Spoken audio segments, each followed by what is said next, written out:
What did our medieval sources have to say about reincarnation through the family line?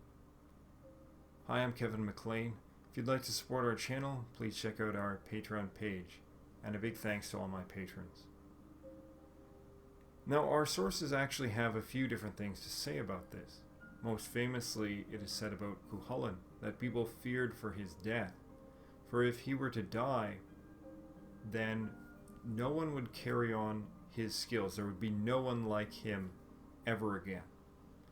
Now, on the surface of things, on a plain reading, this seems actually like common sense. Because, of course, one's descendants are expected to look like them, at least partly, and partly act like them and carry on their traits and skills. And we accept this as fairly normal, or at least we did until fairly recently, when everyone's taken on this individualist approach to life. But up until fairly recently, it was commonly assumed that the son would carry on as the father. So whole family names, of course, are taken after this idea. You see this especially in English names, where you will have a family name that relates to a profession, and that's because at some point in your family history, you perform your ancestors performed that trade, and they simply named themselves after what they did. Now, what's interesting, however, is that it doesn't seem to only relate to this sort of basic notion. There seems to be something deeper about it, something spiritual and philosophical that is not related to simply passing on DNA strands, right? We have to remember that they didn't understand anything about genetics, and this isn't how they looked at the world, although they understood the processes that we understand today, in that, of course, if you breed certain animals, you can select for certain traits, and this is what they're talking about. But they don't talk about it in terms of genetics. They talk about it like there is a certain quality within a person, and those qualities can get transmitted between two descendants. Just like you breed for animals, you can breed for humans. And that's not only theoretically true, it is true. And so you can select certain traits, and the children will have those traits because they carry something that is fundamental about that person within them, or the animal, or whatever we're talking about. So the same applies here. And largely this is what they're describing here. But to them, this was a part of the soul. So there wasn't a conception of one soul in ancient Indo-European thought. There was at least two different souls, probably three. Three things that we today might consider souls, or which they thought were immaterial qualities. Today we might call it genetics or something else. But they thought that, or they viewed it as being a spiritual essence that was contained within the family that would pass from father to son. And specifically, we have reference to them thinking that it didn't simply pass from father to son, but perhaps that it was thought to pass from grandfather to grandson, so that the skills and such would alternate generations. Now, the reason that I say this is because there is a poem called The Cauldron of Poesy, or that's how it's generally translated and known as in English. And this contains a gold mine of spirituality. Sometimes it's fairly poorly translated, so we have to be careful with this. But there is an interesting section that I will share with you today because it touches on this topic. Where is the root of poetry in a person? In the body or in the soul? Some say it is in the soul, for the body does nothing without the soul. Some say it is in the body, where the arts are learned, passed through the bodies of our ancestors. And in Irish, it literally says from to father from grandfather. It is said that this is the truth remaining over the root of poetry, and the wisdom in every person's ancestry does not come from the northern sky into everyone, but into every other person. Now, this end translation, but into every other person, could be understood, in fact, as not talking about in general, like every other person, like you get it, but you don't get it. He gets it, you don't get it.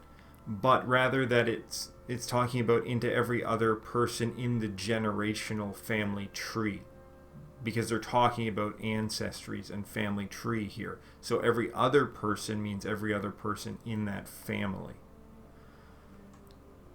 And this relates also to the practice in early medieval Ireland of selecting kings from within the family, but skipping a generation, so that the rule didn't pass from father to son, but from grandfather to grandson.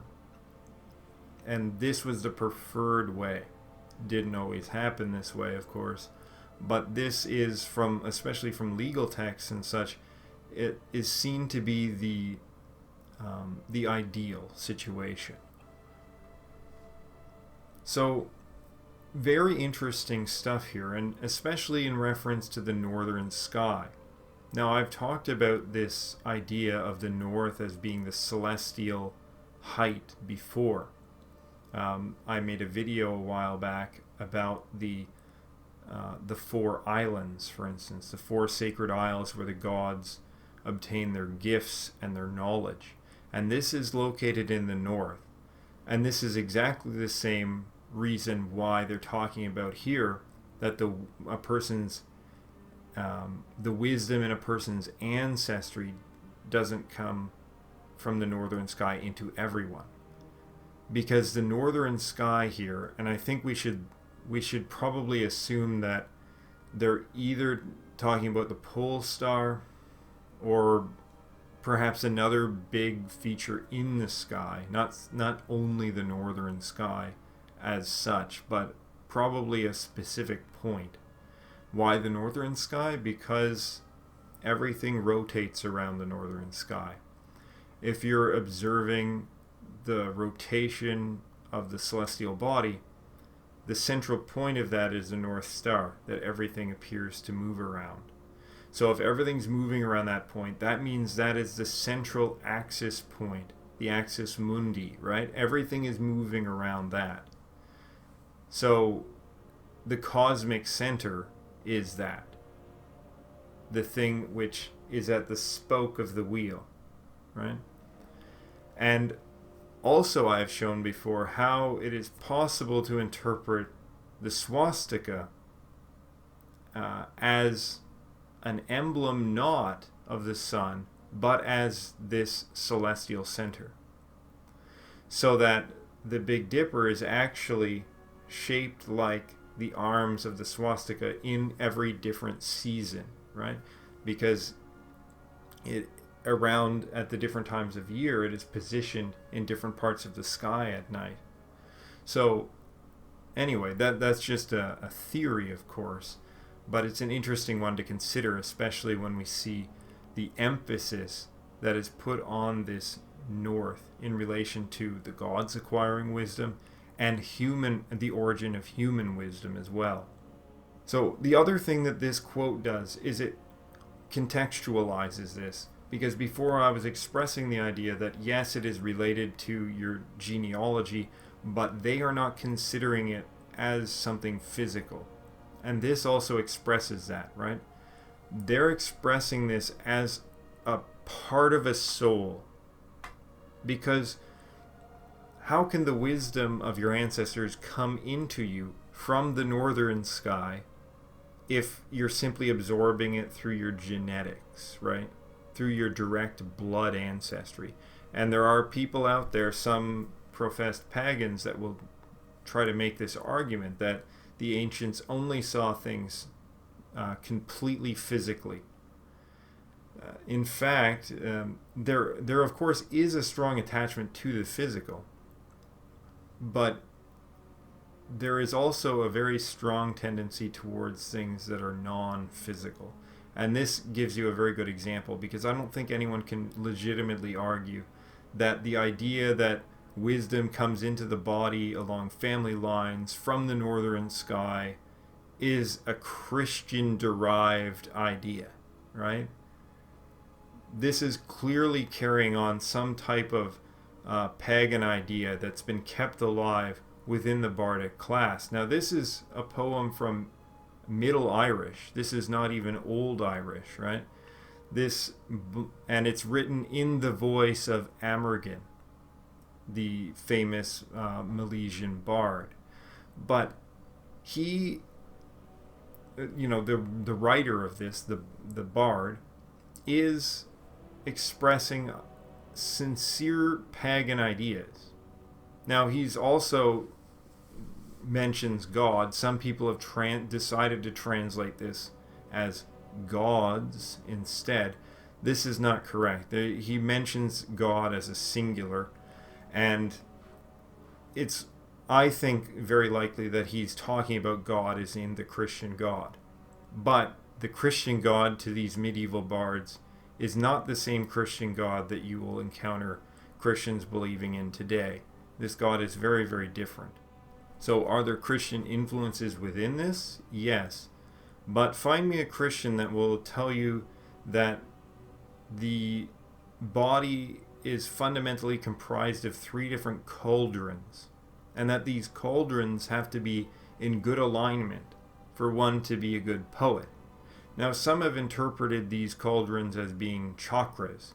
Now, the lowest, I'll probably do a different video on this topic, actually, because it's something very big to get into, and it also relates to various tracks that we have about Dee and Kecht.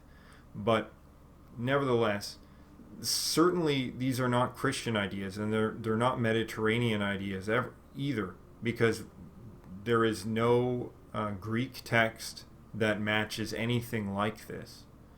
So these are clearly the continuation of original Celtic ideas, and that the soul perhaps has different parts.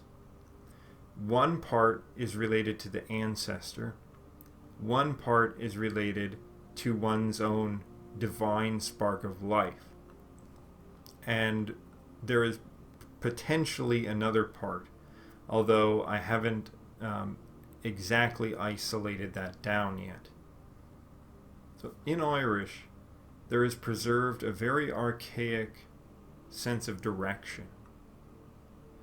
And it refers to an Indo-European or perhaps pre-Indo-European way of gaining one's being or sense of place in the world by facing the rising sun. So when the sun rises, you orient yourself towards the sun, and the south is then the right, which is called Desh, and the north is clay, or can be referred to as clay, especially in Old Irish. So you have your auspicious side, and it does refer to being auspicious in Irish. Just like in English, right is right, left is wrong, right? So how are we to conceive of that then within this structure where it seems that the north is in fact the cosmic center, where the north is the abode of the gods, the center of wisdom, and where one receives their wisdom from their ancestors, where perhaps the soul journeys into the body from the ancestors. Now, it may relate to the cycle, in that if the sun is rising, the sun is being born. The sun moves to the south, and then it moves to the west where it dies. But then it cycles around to the north and is then reborn again. And it's this cycle that may be referred to here. So when something comes out of the north, it perhaps it goes clockwise, like everything else. Anything that goes counterclockwise is doomed.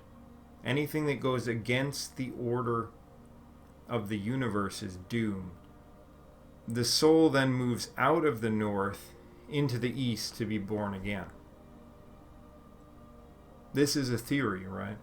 But I think it's plausible, at least within the framework that we've already discussed here, and has been discussed in other videos. So anyway, that's just an interesting little tidbit that I thought I'd bring into this, because I know there's a lot of people that wonder about this question, because there are many aspects to reincarnation that are not really understood, that are still not fully understood by myself. But this gives us some clue as to how perhaps that it was conceived.